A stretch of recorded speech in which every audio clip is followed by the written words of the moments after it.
I have a question for Phil. Yeah.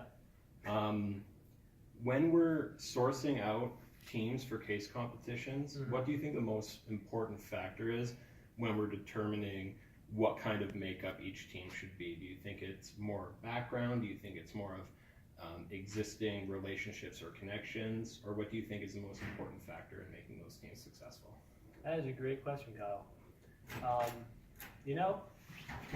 It's going to have to be on a case-by-case basis. There are so many people with so many different histories, backgrounds, and based on how we did it this year, the interviews happen so early, and the case comps don't come out even until the second semester. So it's something definitely to look at to evaluate how we're going to put teams together. It's something that will have to be discussed. To be honest, I don't know what's going to be the best idea.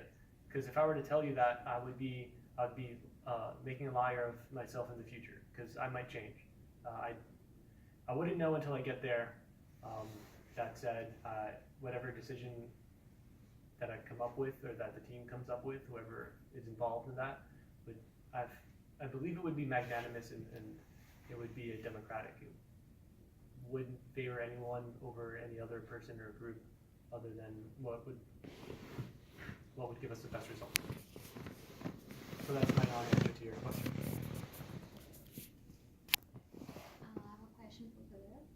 Yes. So you mentioned about qualitative and quantitative change. Yes. How are you going to handle that? So the qualitative and quantitative bit were about the two aspects to the GBA Plus program that we're going to have next year in cooperation with Government of Alberta and Status of Women.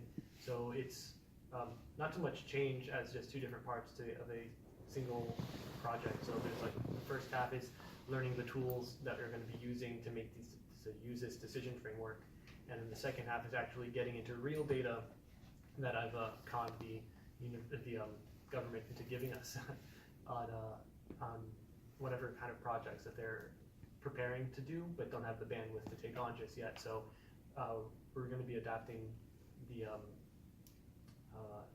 net impact kind of thing, where we're going to have like different groups hopefully, and then we're going to have a couple different data sets to work with, and hopefully we'll have it happen in both semesters.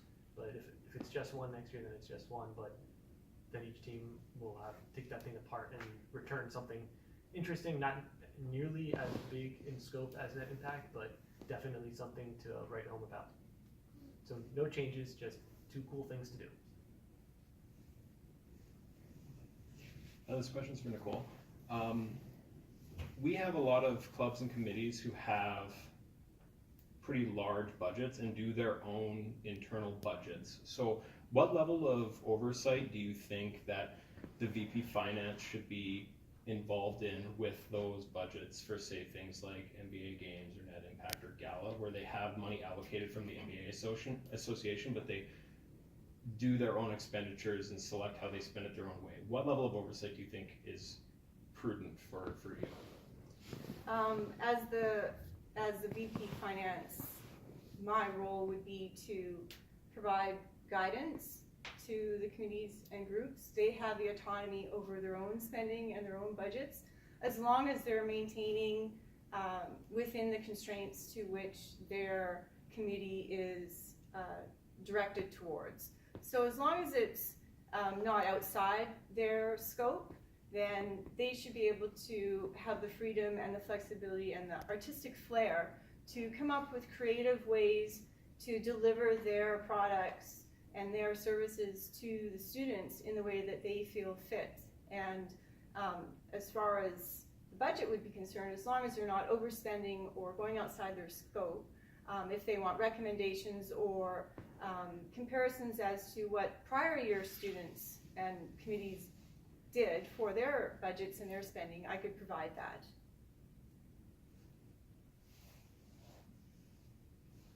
I have a question for Shibum.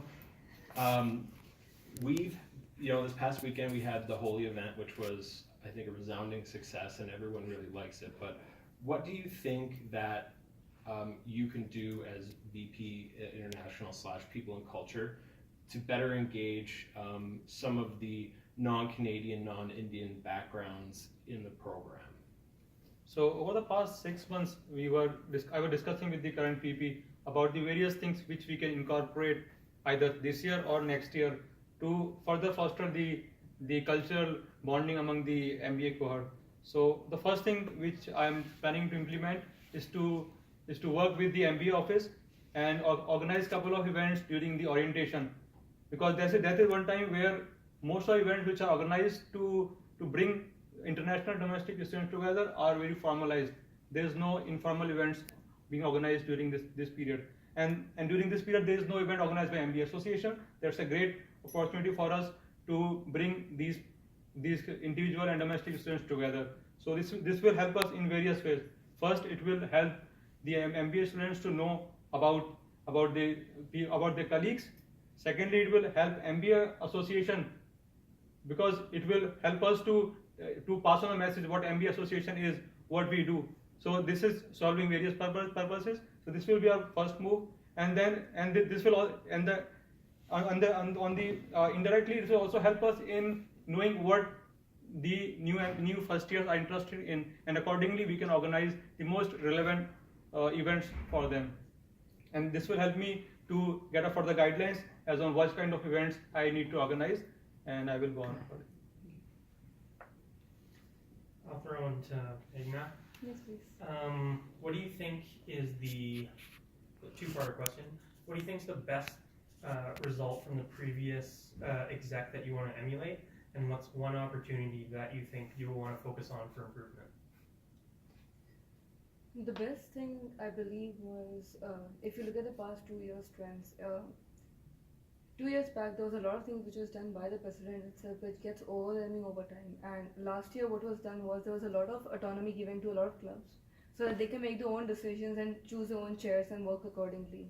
I believe that's a good thing because it gives everyone a chance, in equal chance at leadership, and at the same time it's not one person who's overburdened by all the responsibilities of the entire MBA program. So I believe that's one good thing that happened last year as a part of the entire executive team. One opportunity for improvement I would say is maybe having some more variety of events, because last time a lot of the events which I saw, they were quite nice, but I saw many social events, and there are maybe some more skill building events and those kind of events which are required. So understanding more of the interests of the current audience, like the current program people and the ones who will be upcoming next year, and having more of the events which are catered to them and something which can help them improve professionally and in terms of career as well, is something that I would like to move forward with and just continue with compared to last year.